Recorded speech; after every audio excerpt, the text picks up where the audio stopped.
Praise the lord. కీర్తనలు 21వ అధ్యాయం.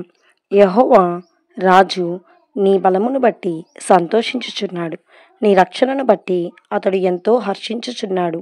అతని మనోభీష్టము నీవు సఫలము చేయుచున్నావు. అతని పెదవులలో నుండి వచ్చిన ప్రార్థన నీవు మానక అంగీకరించుచున్నావు. శ్రేయస్కరమైన ఆశీర్వాదములతో నీవు అతనిని ఎదుర్కొనుచున్నావు.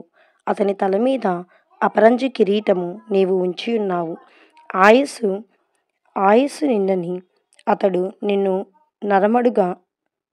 నరమడుగుగా నీవు దానిని అతనికి అనుగ్రహించి ఉన్నావు.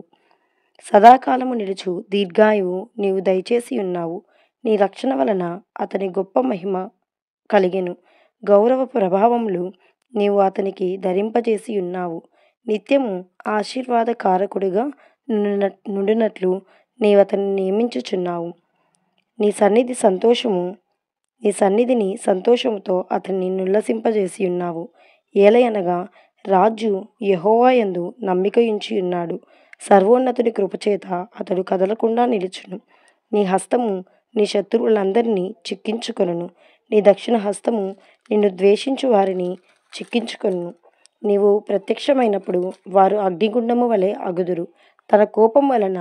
తన కోపము వలన యెహోవా వారిని నిర్మూలము చేయును. అగ్ని వారిని దహించును. భూమి మీద నుండకుండా వారి గర్భఫలమును నీవు నాశనము చేసెదవు.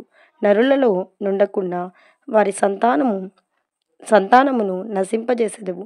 వారు నీకు కీడు చేయవలనని ఉద్దేశించిరి, దురపాయములు పన్నిరి, కానీ దానిని కొనసాగింపలేకపోయిరి. నీవు వారిని వెనుకకు త్రిప్పివేసెదవు. నీ వింటి నారులను బిగించి వారిని ముఖము మీద కొట్టెదవు.